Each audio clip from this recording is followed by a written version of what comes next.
حضرت معاویہ نے یزید کو ولی عہد بنایا، ان کا یہ اقدام درست تھا؟ کیا یزید اس قابل تھا؟ حضرت علی رضی اللہ تعالیٰ عنہ کے دور خلافت میں جو 4.5 سال پہ ہے، 1 انچ زمین بھی فتح نہیں۔ حضرت معاویہ آئے، صلح ہوئی حضرت حسن کے ساتھ، 22 سال حضرت معاویہ نے خلافت کی اور کابل تک پہنچ گئے۔ اب حضرت معاویہ نے سوچا، صحابہ نے مشورہ دیا کہ آپ کی وفات کے بعد اگر آپ نے یہ مسئلہ حل نہ کیا، خلافت کے مسئلے پر وہ مسلمانوں کو لڑا دیں گے۔ حضرت معاویہ نے بڑھاپے کی حالت میں سفر کیا، مکہ، مدینہ، صحابہ تک پہنچے، مشورہ لیا، رائے لی، 5 آدمیوں کے سوا سب نے یزید کی ولی عہدی کو قبول کیا، صرف 5 آدمی۔ ان 5 آدمیوں نے جو مخالفت کی، یزید کی شخصیت کی وجہ سے نہیں کی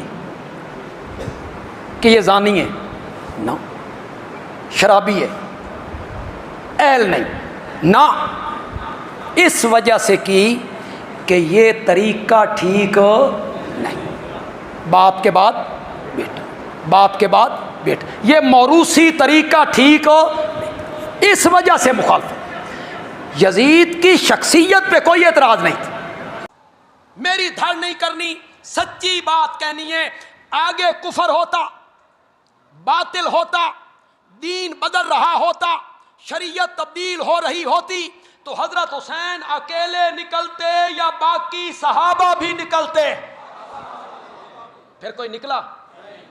یعنی اب اس سے بڑی کیا بات ہو سکتی ہے؟ یعنی ابراہیم نخعی اہل سنت کے بڑے امام، بخاری اور مسلم کے راوی اور امام حنیفہ کے دادا استاد، وہ یہ کہہ رہے ہیں کہ اگر مجھے اللہ تعالیٰ معاف کر کے جنت میں بھی پہنچا دے اور بالفرض میں قاتلین حسین میں شامل ہوتا نا، تو میں رسول اللہ کا سامنا جنت میں بھی نہیں کر سکتا تھا کہ رسول اللہ مجھ سے پوچھ لیں گے۔ یہ وہی بات ہے جو میں نے شروع میں عرض کی تھی کہ واشی کو نبی الاسلام نے قتل حمزہ کے 5 سال کے بعد فتح مکہ کے موقع پر فرمایا کہ تیرا ایمان تو قبول ہے لیکن اپنی شکل نہیں مجھے دکھانی کیونکہ مجھے چچا یاد آتا ہے۔ اور چچا کی محبت اور اولاد کی محبت کتنا فرق ہے۔ اب مجھے بتائیں، جو قاتلین حسین کا دفاع کرتے ہیں، قاتلین حسین کو اونچا کرتے ہیں، اہل البیت کو نیچا کرتے ہیں، یہ لوگ کس منہ سے رسول اللہ صلی اللہ علیہ وآلہ وسلم کا قیامت کے دن سامنا کریں؟ ہر معاملے میں جہاں جہاں مولوی گھس سکتا تھا نا، اس نے گھسنے کی کوشش کی ہے، اور میں نے الحمدللہ مسلم شریف سے مولانا شریف کو باہر نکالا ہے۔ جیسے وہ جب تک آپ کتے کو باہر نہیں نا نکالتے کنویں سے، تو ڈول نکالنے سے وہ پاک نہیں ہوتا۔ حدیث ختم نہیں ہوئی بخاری کی، آگے الفاظ ہیں کہ عبداللہ بن عمر کہتے ہیں کہ میں نے ارادہ تو کیا تھا یہ ساری باتیں کروں، تو پھر مجھے جنت کی نعمتیں یاد آ گئیں اور میں نے انہی پر اکتفا کر لیا، اور پھر میں خون ریزی اور فتنے کے ڈر سے خاموش ہو کر اپنے معاملات کو میں نے اسی کے اوپر اکتفا کر لیا۔ وہ حدیث کا راوی کہتا ہے کہ عبداللہ بن عمر نے خاموش ہو کر اپنی جان بھی بچا لی اور اپنی عزت بھی بچا لی۔ ایک ماموں نے دوسرے ماموں سے اپنی جان اور عزت بچائی۔ ابھی عبداللہ بن عمر بھی تو ماموں ہے نا، جب انہوں نے رشتے اس طرح کے نکالے ہوئے ہیں، تو عبداللہ بن عمر ماموں نہیں ہے، وہ خال المومنین نہیں ہے۔ تو وہ کہتے ہیں کہ عبداللہ بن عمر نے اپنی جان بھی بچا لی اور عزت بھی بچا لی۔ یعنی اس وقت کیسی کیٹاسٹرافک کنڈیشن تھی کہ لوگوں کو اپنی جان سے بھی ہاتھ دھونا پڑتا تھا۔ تو سرکار لوگ کہتے ہیں کہ بھی سارے حسین ابن علی کی طرح کیوں نہیں اکٹھے ہو گئے، اپنے بال بچوں کے ساتھ کیوں نہیں سامنے آ گئے؟ ایسا ہو نہیں سکتا میرے بھائی۔ یہ تو جن کا یعنی گھرانہ اتنا عالی ہے کہ جنہیں یہ پتا ہے کہ ہمارا کسی چیز کو ایکسیپٹ کرنا، اس کو دین کا حصہ بنا دینا ہے، انہوں نے سامنے آنا تھا نا، باقی لوگوں نے کہاں سے آنا تھا؟ پھر سورہ مریم میں جو آیت ہے، اللہ تعالیٰ نے انبیاء اکرام علیہم السلام کا ذکر کر کے فرمایا کہ جب انبیاء اکرام دنیا سے چلے جاتے تھے نا، فَخَلَفَ مِن بَعْدِهِمْ خَلْفٌ، تو ان کے جانے کے بعد ایسے ناخلف لوگ جانشین ہوتے تھے، اضاعوا الصلاۃ، جو نمازوں کو ضائع کرتے تھے، واتبعوا الشہوات، اور وہ شہوات کی پیروی کرتے تھے، فسوف یلقون غیا، ان قریب یہ اپنے انجام کو پہنچ جائیں گے۔ اللہ تعالیٰ نے کہا کہ انبیاء جب بھی دنیا سے جاتے تھے، ان کے جانے کے بعد ناخلف لوگ ان کے جانشین بن جایا کرتے تھے، یعنی کچھ عرصہ گزرنے کے بعد ان قریب یہ اپنی اس گمراہی کی سزا کو پالیں گے۔ یہ جو سورہ مریم کی آیت ہے نا، یہ سیم فٹنگ ہوئی نبی الاسلام کے کیس میں بھی، اور اس کی ایکسپلینیشن میں وہ صحیح مسلم کی مشہور حدیث ہے جو آپ کو سمجھ نہیں آ سکتی تھی جب تک آپ کو کربلا سمجھ نہ آئے۔ کہ نبی علیہ السلام نے فرمایا کہ جب کبھی بھی اللہ نے کسی پیغمبر کو مجھ سے پہلے بھیجا نا تو اس کے جانثار ساتھی حواری ہوا کرتے تھے، وہ حواری بڑے پیشن کے ساتھ اس کی دعوت کو آگے لے کے چلتے تھے، اور جب وہ مخلص لوگ رخصت ہو جاتے تھے نا تو پھر ایسے ناخلف لوگ اس مسند پہ آگے بیٹھ جاتے تھے جو زبان سے وہ کہتے تھے جو کرتے نہیں تھے، اور جس کے کرنے کا حکم دیا گیا ہوتا تھا اس کی مخالفت کرتے تھے، الٹ چلتے تھے۔ ایسے لوگوں کے خلاف جو اپنے ہاتھ سے جہاد کرے وہ مؤمن ہے۔ کون؟ حسین ابن علی۔ جو اپنی زبان سے جہاد کرے وہ بھی مؤمن ہے، اور جو اپنے دل میں جہاد کرے، یعنی اگر کمزور ہے دل میں ہی برا مانے، سامنے نہ آئے، عبداللہ بن عمر، عبداللہ ابن عباس، عبداللہ ابن زبیر، اس جیسے لوگ، وہ بھی مومن ہے، لیکن ظاہر ہے کہ یہ اس لیول کے نہیں۔ اور فرمایا اس کے بعد رائی کے دانے کے برابر بھی ایمان نہیں ہے اگر کوئی دل میں بھی برا نہیں سمجھتا۔ یہ جو حدیث ہے کہ تمام انبیاء کے ساتھ ایسا ہوا ہے، تو دیکھ لیں سیدنا حسین ابن علی ہی سامنے آ کے کھڑے ہوئے۔ صحیح بخاری میں ایک اور حدیث ہے 4827، اس حدیث کے کئی ایک طرق ہیں باقی کتابوں میں، المستدرک للحاکم کے اندر، سنن نسائی الکبریٰ کے اندر، اور اللہ بھلا کرے امام ابن کثیر نے تفسیر ابن کثیر میں سورۃ الاحقاف کی آیت نمبر 17 کے کانٹیکسٹ میں وہ سارے طرق ایک جگہ جمع کر دی ہیں۔ تفسیر ابن کثیر کے اوپر تو کسی کو اختلاف ہو ہی نہیں سکتا تھا، اور بخاری کی حدیث 4827 وہ بھی لی، اور باقی اس کے طرق بھی ایک جگہ جمع کیے۔ اس سے آپ کو پورے سینیریو کا اندازہ ہو جائے گا۔ مروان بن حکم جب مدینے کا گورنر بنا تو بخاری کے الفاظ ہیں کہ اس نے ایک دن خطبے میں یزید ابن معاویہ کا ذکر کرنا شروع کیا اور کہا کہ اللہ تعالیٰ نے امیر المومنین حضرت معاویہ کو یہ بات سجھائی ہے، وہ امت کے وسیع تر مفاد کے اندر اپنے بعد یزید ابن معاویہ کو خلیفہ بنانا چاہتے ہیں، یعنی ابھی حضرت معاویہ زندہ ہیں اور بیعت لے رہے ہیں اپنے بیٹے کے لیے۔ اب بخاری میں بس اتنے الفاظ ہیں کہ جب اس نے یہ بات کی نا تو عبد الرحمن بن ابی بکر کھڑے ہوئے اور انہوں نے کچھ کہا۔ امام بخاری نے اپنی شرافت کی وجہ سے وہ الفاظ نقل نہیں کیے، لیکن وہ الفاظ کہیں گئے نہیں ہیں، وہ حاکم کے اندر، سنن نسائی الکبریٰ میں، اور اللہ بھلا کرے تفسیر ابن کثیر میں انہوں نے سارے طرق، المعجم الکبیر طبرانی سے بھی جمع کر دیے۔ بخاری میں الفاظ ہیں کچھ کہا تو مروان نے کہا پکڑو اس کو، عبد الرحمن بن ابی بکر کو، تو وہ بھاگ کر حضرت عائشہ کے حجرے میں چھپ گئے۔ مسجد نبوی کے ساتھ ہی تھا حجرہ عائشہ، اور یہ حضرت عائشہ کے بھائی بھی لگتے تھے، اور جو ہمارے سب کانٹیننٹ میں کہا جاتا ہے نا سگے بھائی، کہ ماں اور باپ دونوں ایک، عرب میں تو باپ ایک ہونا تو سگا ہو جاتا ہے۔ یہ عبد الرحمن بن ابی بکر وہ ہیں کہ جو والدہ ہیں ان کی اور والد دونوں وہی ہیں جو سیدہ عائشہ کے والدین ہیں۔ اب اس کو غصہ تو تھا لیکن اندر تو نہیں جا سکتا تھا، تو باہر سے اس نے کہا کہ ابو بکر کے بیٹے تیرے بارے میں ہی قرآن میں آیت نازل ہوئی ہے نا، وہ ایک کافر والی آیت لگا دی پکڑ کے۔ توبہ توبہ، یہ ہے آل امیہ کی چاکری کرنے والے لوگ، کہ تیرے بارے میں آیت نازل ہوئی تھی نا کہ یہ کہتا ہے کہ اپنے ماں باپ کو کہتا ہے کہ تم لوگ جو مجھے یہ کہتے ہو کہ مرنے کے بعد دوبارہ زندہ کیا جاؤں گا، تو یہ اگلے لوگوں کی کہانی ہے، یہ قرآن کو جو اگلے لوگوں کی کہانیاں کہتا تھا نا ابو بکر کے بیٹے تو ہے وہ۔ اب حضرت عائشہ کو بڑا غصہ آیا، انہوں نے اندر سے جواب دیا اس کو خاموش ہو جا، آل ابی بکر کے بارے میں کوئی اور آیات نازل نہیں ہوئی جو میری برات میں نازل ہوئی تھی، سورہ نور کی۔ اور بخاری کی حدیث یہاں پہ ختم ہے، لیکن جو باقی روایتیں ہیں ان میں فلنگ دی بلینکس بھی ہیں۔ ایک تو یہ کہ وہ عبد الرحمن بن ابی بکر نے کیا بات کی تھی کہ جو امام بخاری نے کہا کہ کچھ کہا تو اس نے کہا پکڑو اس کو، ظاہر ہے کو چوبے والی گل کی تھی ہے نا، ہاں انہیں کیا سی کہ سیدھی طرح کہہ کہ تیرا امیر المومنین کیسر و کسرا کے طریقے پہ چلنا چاہتا ہے، ابو بکر اور عمر کے طریقے پر نہیں، کیونکہ اس نے یہ کہا تھا کہ بھئی ابو بکر نے بھی تو عمر کو اپنے بعد خلافت کے منصب پر چھوڑا تھا نا، تو ہمارے امیر المومنین بھی چاہتے ہیں کہ یزید کو چھوڑ دیں۔ بھئی یزید تو ان کا بیٹا ہے، اور حضرت ابو بکر کا بیٹا تو عبد الرحمن بن ابی بکر سامنے بیٹھا تھا، اس کو تو نہیں بنایا تھا، تو اس کو تو غصہ آنا تھا کہ میں تو کوئی خلیفہ نہیں ہوں، اور تم مثال کون سی دے رہا ہے، کدھر سے جوڑ کے کون سی بات فٹ کر رہا ہے۔ تو ان کا سیدھی طرح کیا کیسر و کسرا کے طریقے پہ چل رہے ہو۔ رومنز اور پرشینز وہ بادشاہ اپنے بیٹوں کو نامزد کیے کرتے تھے، اب یہ بات اس کو لگ گئی تو ان کا پکڑو انہوں۔ اور وہاں پہ تو ہے نا کہ حضرت عائشہ نے کہا خاموش ہو جا، آل ابی بکر کے بارے میں تو سورہ نور نازل ہوئی ہے۔ باقی کتابوں میں حافظ ابن کثیر نے نقل کیا کہ پھر حضرت عائشہ نے اس کو پھر ایک پھکی نہیں پھکا دیا اور کہا مروان تیرے بارے میں اللہ کے نبی علیہ السلام نے فرمایا تھا جب تو اپنے باپ کی پشت میں تھا کہ حکم پر لعنت، اس کی اولاد پر لعنت، تو اسی لعنت کا ٹکڑا ہے، اور نظر آ گیا۔ اس سے آپ کو یہ سارے کے سارے معاملات کلیئر ہو جائیں گے۔ یعنی یہ اسٹیپ وائز چیزیں چلی ہیں. اور یہ میں تو آپ کو بخاری شریف بیان کر رہا ہوں, ٹھیک ہے, مسلم شریف بیان کر رہا ہوں. معاملات کس لیول تک بگڑے ہیں. مسلم شریف میں حدیث ہے 4776, عبداللہ بن عمر بن عاص خانہ کعبے کے سائے میں بیٹھے میں اور لوگوں کو حدیث سنا رہے ہیں کہ اپنے امیر کی اطاعت کرو. اطاعت امیر کے اوپر حدیثیں سنا رہے ہیں. ایک تابعی عبد الرحمن بن عبد رب کعبہ کعبے کے سین میں داخل ہوتا ہے اور وہ جب ان کی گفتگو سنتا ہے تو کہتا ہے کہ حضرت یہ حدیث آپ نے خود نبی علیہ السلام سے سنی تھی کہ حکمرانوں کی اطاعت کرنی ہے؟ ان کا ہاں, میرے کانوں نے سنا, میری آنکھوں نے نبی علیہ السلام کو دیکھا, میرے دل نے آپ کی بات یاد کی.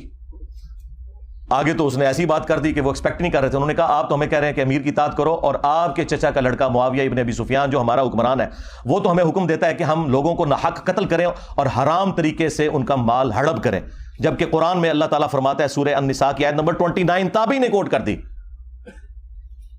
کہ ایک دوسرے کا مال ناحق طریقے سے ہڑپ مت کرو اور ایک دوسرے کو قتل نہ کرو. اب آپ ہمیں بتائیں کہ ہم اللہ کی بات مانیں یا اپنے حکمران کی بات مانیں, معاویہ بن ابی سفیان کی. اب عبداللہ بن عمر بن عاص تھوڑی دیر کے لیے خاموش ہو گئے, پھر انہوں نے سر اٹھا کر کہا کہ آندھا سے انجینئر کو نہیں دیکھنا. یہ نہیں کہا, میں جوک کے طور پہ کہہ رہا ہوں. انہوں نے کہا کہ معاویہ کی اطاعت کرو ان کاموں میں جس میں تمہیں اللہ کے مطابق چلائے, اور جس میں وہ اللہ کی نافرمانی کا تمہیں کہے تم اس کی نافرمانی کرو. یہی ایٹیچیوڈ ہونا چاہیے. یعنی یہ آپ کو دور حکومت کے اندر جو ایک معاملات ہے نا وہ بھی اندازہ ہونا شروع ہو گیا کہ کس لیول کے اوپر معاملات بگڑ. صرف بخاری مسلم سے اگر حدیثیں میں آپ کے سامنے رکھوں تو آپ کانوں کو ہاتھ لگائیں گے. صحیح بخاری میں 4108 نمبر حدیث ہے, 4108. تحکیم کے بعد جب ایک معاہدہ فائنل ہونے جا رہا تھا اور نہیں ہو سکا سیدنا علی اور حضرت معاویہ کے درمیان, اس کے بعد جب حضرت معاویہ مدینہ شریف آئے تو انہوں نے وہاں ایک خطبہ دیا. بخاری کے الفاظ ہیں کہ حضرت حفصہ جو تھی, سیدہ حفصہ حضرت عمر کی بیٹی اور عبداللہ ابن عمر کی بہن اور ام المومنین بھی, انہوں نے اپنے بھائی عبداللہ بن عمر سے کہا کہ جاؤ حضرت معاویہ آئے ہیں تو وہ خطبہ دے رہے ہیں, تمہاری غیر موجودگی کو کہیں فتنہ نہ شمار کر لیا جائے, تو تم جا کے ان کی تقریر سنو. کیونکہ اس وقت پولیٹیکل اختلافات تو چل رہے تھے. تو عبداللہ بن عمر پھر وہ مجبوراً چلے گئے. وہاں پہ حضرت معاویہ نے تقریر کرتے ہوئے کہا کہ تم میں جو اس امر خلافت کے اندر خواہش رکھتا ہے نا وہ اپنا سینگ اٹھائے, میں اس کے باپ سے بھی زیادہ خلافت کا حقدار ہوں, نعوذ باللہ. اور یہ کنایا کیا انہوں نے حضرت عبداللہ بن عمر کی طرف. وہ اگلی جو اس روایت کا حصہ ہے بخاری کا وہ آپ کو کلیئر کر دے گا. اب یہ اتنا بڑا جملہ تھا. اب مجھے بتائیں کہ عبداللہ بن عمر کا باپ وہ ہے کہ جن کی وجہ سے رومن امپائر گری ہے اور شام مسلمانوں کے پاس آیا, اور اس شام میں بیٹھا ہوا ایک شخص امیر شام وہ اسی کے بیٹے کو کہہ رہا ہے کہ میں تجھ سے اور تیرے باپ سے زیادہ خلافت کا حقدار ہوں. یہ بخاری شریف ہے جی, یہ اصول الکافی شریف نہیں ہے, ہاں یہ مولانا شریف نہیں ہے, یہ بخاری شریف ہے. اب عبداللہ بن عمر کو غصہ تو آیا لیکن خاموش ہو گئے. اور وہ خاموش کیوں ہوئے؟ آج بھی لوگ کہتے ہیں نا کہ جی صدیوں سے لوگ کیوں نہیں بول رہے تھے, اس زمانے میں نہیں لوگ بول سکے. وہ ہمارے استاد مولانا اسحاق صاحب والی بات ہے کہ ماما روزانہ حسین نہیں جم دیا. ہاں, حسین ابن علی اور عبداللہ ابن عمر دونوں کی نیچرز میں فرق تھا. تو بعد میں ایک دوسرے صحابی کہتے ہیں عبداللہ بن عمر سے کہ آپ نے اسی وقت معاویہ کو جواب کیوں نہیں دیا جب وہ یہ کہہ رہا تھا کہ میں اس کے باپ سے بھی زیادہ خلافت کا حقدار ہوں. تو عبداللہ بن عمر نے کہا کہ میں نے ارادہ تو کیا کہ میں اپنی گوٹ کھولوں, یعنی وہ احتبا کر کے دونوں گھٹنوں کو یوں لے کے بیٹھے تھے, اور میں اسے اسی بھرے مجمع میں جواب دوں کہ تجھ سے زیادہ خلافت کا حقدار وہ ہے کہ جس نے تم سے اور تمہارے باپ سے جنگ کی تھی جب تم لوگ کافر تھے اور ہم لوگ مسلمان تھے. یعنی تم لوگ بعد میں مسلمان ہو کر طلقاء فتح مکہ کے موقع پر تم لوگوں نے معافی مانگ کے اسلام قبول کیا. تم لوگ آج آ کے عمر اور اس کے بیٹے کے بارے میں کہہ رہے ہو کہ ہم اس سے زیادہ خلافت کے حقدار ہیں. مجھے بتائیں, جو شخص یہ کہے کہ میں عمر سے زیادہ خلافت کا حقدار ہوں, اس نے علی کی خلافت کہاں سے ماننی تھی؟ یہ اب سنی شیعہ سے مسئلہ اٹھ چکا ہے جی. وہ قصاص عثمان چاہتے تھے, قصاص عثمان چاہنے والا یہ کہے گا کہ میں حضرت عمر سے زیادہ خلافت کا حقدار ہوں, تو انٹینشن تو انہوں نے خود کھول کے بتا دی. اچھا, تو وہ عبداللہ بن عمر کہتے ہیں میں نے ارادہ تو کیا اپنی گوٹ کھولوں اور میں سے کہوں کہ تجھ سے زیادہ خلافت کا حقدار اور تیرے باپ سے زیادہ وہ ہے کہ جن لوگوں نے تمہیں مار مار کے اسلام میں داخل کیا ہے. یعنی تم لوگ کافر تھے اور ہم نے تم سے جنگیں لڑی ہیں. اور امام بخاری نے یہ حدیث غزوہ خندق کے چیپٹر میں ڈالی ہے یہ بتانے کے لیے کہ خندق کے موقع پر عبداللہ بن عمر اور حضرت عمر مسلمان تھے, اور حضرت معاویہ اور ان کے والد کافر تھے. یہ اس میں سے انہوں نے رزلٹ نکالا ہے. اچھا اب یہ بڑی حیران کن بات ہے, اسے آپ کرامت سمجھیں یا انٹینشنلی ایسا ہوا. یہ سیم الفاظ صحیح مسلم کے اندر موجود ہیں حضرت عمر کے بھی. ایک تو وہ بخاری میں حدیث ہے نا, جب آپ کو زخم لگے تو آپ نے 6 رکنی کمیٹی بنائی اور کہا کہ میں اپنے بعد اس امر خلافت میں ان 6 بندوں کے سوا کسی کو حقدار نہیں سمجھتا کہ رسول اللہ اپنی وفات تک ان سے راضی رہے. علی, عثمان, طلحہ, زبیر, عبد الرحمن بن عوف اور سعد بن ابی وقاص, ان میں سے کسی کو خلیفہ چن لینا میرے بعد. اور مسلم شریف میں الفاظ ہیں کہ آپ نے خواب دیکھا کہ ایک مرغے نے آپ کو ٹھونگ ماری ہے. اس کے بعد آپ نے جمعے والے دن خطبہ دیا اور اگلا جمعہ آپ کو نصیب نہیں ہوا, بدھ والے دن آپ کی شہادت ہو گئی, اور کہا کہ میں نے خواب دیکھی ہے اور میں نے اس کی تعبیر یہی کی ہے کہ عنقریب مجھے قتل کر دیا جائے گا, اور اگر میں اچانک مارا جاؤں تو اپنی خلافت کو ان 6 بندوں سے باہر نہ جانے دینا کہ جن سے رسول اللہ اپنی وفات تک راضی رہے. اس کے آگے بڑے خطرناک الفاظ ہیں کہ تم دیکھو گے کہ ان 6 بندوں کی مخالفت وہ لوگ کریں گے کہ جن کو میں نے اپنے ہاتھوں سے اسلام کے لیے مارا ہوا ہے, اور اگر وہ مخالفت میں سامنے آ جائیں تو سمجھ لینا کہ یہ لوگ اللہ کے دشمن اور کافر ہیں. اتنے سخت الفاظ ہیں. ہاں جی, اب یہ آپ نے تلاش کرنا ہے یہ اللہ کے دشمن کن کو کہا انہوں نے, کہ جن سے میں نے اسلام کے لیے خود جنگ کیا. لوگ کہتے ہیں یہ رومنز اور پرشینز کا ذکر ہو رہا ہے, اور رومنز اور پرشینز کو صحابہ کرام نے اپنے مشورے میں شامل کرنا تھا کہ حضرت آپ بتائیں کہ ہم نے کس کو خلیفہ چننا ہے. اور دوسرا, رومنز اور پرشینز تو رہی کوئی نہیں تھے, وہ تو گر گئے تھے حضرت عمر کے دور میں. یہ آپ اپنے اندر رہنے والے لوگوں کی بات کر رہے تھے کہ یہ وہ لوگ ہیں جن کو ہم نے مار مار کے اسلام میں داخل کیا ہے, اور یہی مخالفت کریں گے ان 6 بندوں کی. خیر اس کی ایکسپلینیشن میں علماء پہ چھوڑ دیتا ہوں, میں نے کوئی تشریح کی تو کہیں گے کہ ایت وچ نہیں سی لکھیا, تون وچوں کڈ کے لکھیا ہے وچ تے ٹائم قیامت تک کی کڈ کے دس. اچھا مزے کی بات بتاؤں, یہ مسلم شریف کی حدیث جو ہے نا, یہ سیم حدیث سنن کبریٰ البیہقی کے اندر اسی سند کے اوپر ہے 100%, یہ مرغے کی ٹھونگ مارنے والی. اور اس کے اینڈ پہ لکھا ہے کہ سیدنا عمر 26 ذوالحجہ کو شہید ہوئے. مسلم شریف کی سند کے اوپر مسلم والی حدیث جو سنن کبریٰ البیہقی میں تھی, اس میں اینڈ پہ الفاظ یہ ہیں, باقی ساری حدیث سیم ہے کہ 26 ذوالحجہ کو شہادت ہوئی بدھ والے دن حضرت عمر فاروق رضی اللہ تعالیٰ عنہ کی. تو سرکار یکم محرم کہاں سے نکال لیا؟ مسلم شریف میں 26 ذوالحجہ ہے, ظاہر سند وہی ہے. چلیں تاریخ کی بھی کتابیں اٹھائیں تو جتنی صحابہ کرام کے حالات زندگی پہ کتابیں ہیں نا, وہ 3 بڑی بڑی کتابیں ہیں. الاستیاب امام ابن عبد البر کی کتاب, اس کے بعد اسد الغابہ ابن اثیر کی کتاب, اور اس کی شرح الاصابہ 8000 صحابہ کے حالات زندگی ابن حجر اسقلانی کی. یہ 3 مین کتابیں ہیں, تینوں میں 26 ذوالحجہ لکھا ہے. باقی اقوال لکھ کے انہوں نے کہا یہ ثابت نہیں ہے. یکم محرم کا تو قول لکھا ہی نہیں ہوا. ایک جگہ ہے کہ جب دفنا چکے تھے تو محرم کا چاند نکلا, وہاں پہ بھی یکم محرم شہادت نہیں ہے. حضرت عثمان کی بھی بیعت پہلے ہو چکی تھی. اتنا بڑا جھوٹ بولا. ادھر غدیر خم کی ڈیٹ انہوں نے 18 ذوالحجہ کو حضرت عثمان کی شہادت کے ساتھ جوڑ دیا, حالانکہ حضرت عثمان غنی رضی اللہ تعالیٰ عنہ کی شہادت 18 ذوالحجہ کو ہوئی نہیں ہے. ان ساری کتابوں میں آپ نکال کے دیکھیں تو آپ کو 18 ذوالحجہ کی ڈیٹ نہیں ملے گی, 12 ذوالحجہ کی ملے گی. تو حضرت ابوبکر صدیق کا قول ہے بخاری میں, عبداللہ بن عمر کہتے ہیں کہ حضرت ابوبکر فرمایا کرتے تھے محمد کے قرب کو اہل بیت محمد کے قرب میں تلاش کرو. اب مجھے بتائیں, جو رسول اللہ صلی اللہ علیہ وآلہ وسلم کے قرب کو ان کے اہل البیت کے قرب میں تلاش کر رہے ہیں خود, کیا کبھی وہ یہ دعویٰ کر سکتے ہیں کہ ہم اہل البیت سے افضل ہیں؟ اللاجیکل بات ہے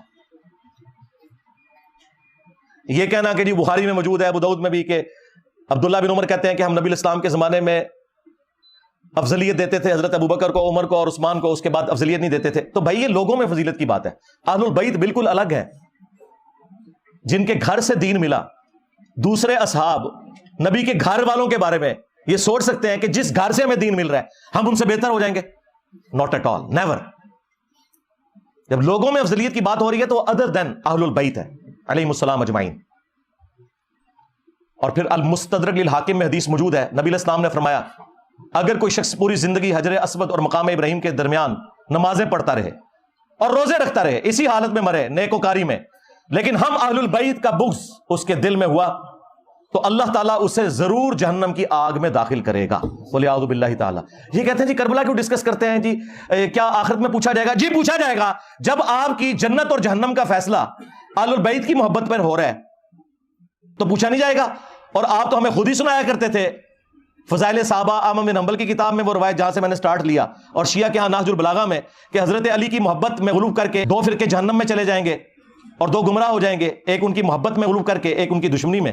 تو جب آپ خود جنت اور جہنم کا فیصلہ سیدنا علی اور اہل البیت کی محبت پہ کرتے تھے، اس وقت صرف اتنا ہی تھا کہ آپ نے دوسروں کو کہنا تھا رافضی اور اپنے آپ کو ناصبی ماننے سے انکار کرنا تھا۔ تو یہ آپ نے 2 نمبریاں کی ہیں، اس کا رزلٹ پھر اسی شکل میں نظر آنا تھا۔ جب گمراہی بڑے لیول کی اٹھتی ہے نا تو پھر کوئی بڑے لیول کی بلا چاہیے ہوتی ہے۔ ہاں وہ آپ نے دیکھا تھا نا کہ حضرت موسیٰ علیہ السلام کا اژدہا سارے سانپوں کو کھا گیا، ہے رسیہ تھی، ایک اژدہا سارے سانپوں کو کھا گیا۔ تو یہ جتنے سانپ نکلے ہوئے تھے نا جنہوں نے اس دین کے ساتھ غداری کی، ایک انجینئر سب پہ بھاری ہو گیا۔ ہاں الحمدللہ۔ اور یہ اللہ تعالیٰ کی سنت ہے، اللہ تعالیٰ نے 300 سال کی فرعون کی حکومت اس شخص کے ہاتھوں سے ختم کروائی جس کی زبان میں بھی لکنت تھی، موسیٰ علیہ السلام۔ اللہ تعالیٰ ہمیشہ کمزوروں کو اٹھا کے نا طاقتور لوگوں کے اوپر غلبہ دیتا ہے، یہ بتانے کے لیے کہ ان کے پیچھے اللہ کی طاقت ہے۔